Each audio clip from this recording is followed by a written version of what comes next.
هذا زكي. زكي عبارة عن حيوان منوي يعيش بالخصية بالضبط هنا بهذا المكان، ويعيشون وياه بهالمدرسة كوم حيوانات منوية.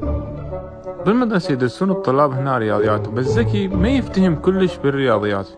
54 زائد 135 شو يساوي؟ 10. بس زكي بالسباحة كلش بطل، سباح من الدرجة الأولى ويعرف يسبح وما حد يقدر يغلبه بالسباحة.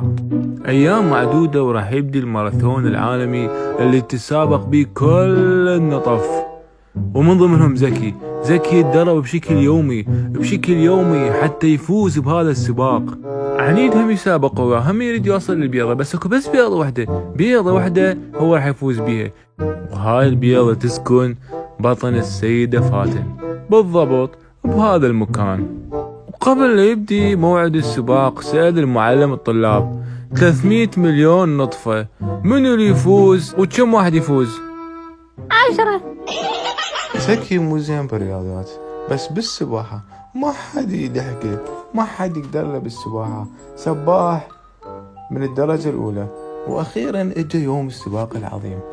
المعلم اعطى طلابه مناظر ورقم وخريطتين حتى يندلون بيها الطريق. الخريطة الأولى توضح طريق الخروج، والطريقة الثانية توضح طريق الدخول. وبذيك الليلة من نامت فاتن ويا زوجها صاح المعلم انطلاق، وانطلقوا كل النطف والحيوانات المنوية باتجاه البيضة، وصار سباق.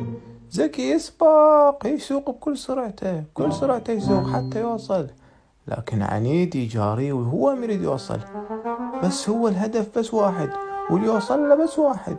زكي يمشي بسرعة بسرعة بسرعة بسرعة بسرعة.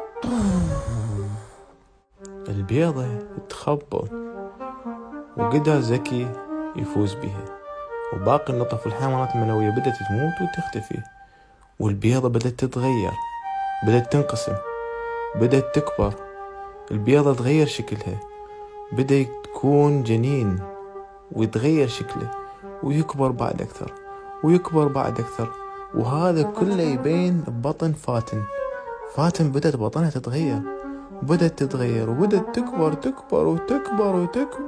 إلى أن إجا الطفل.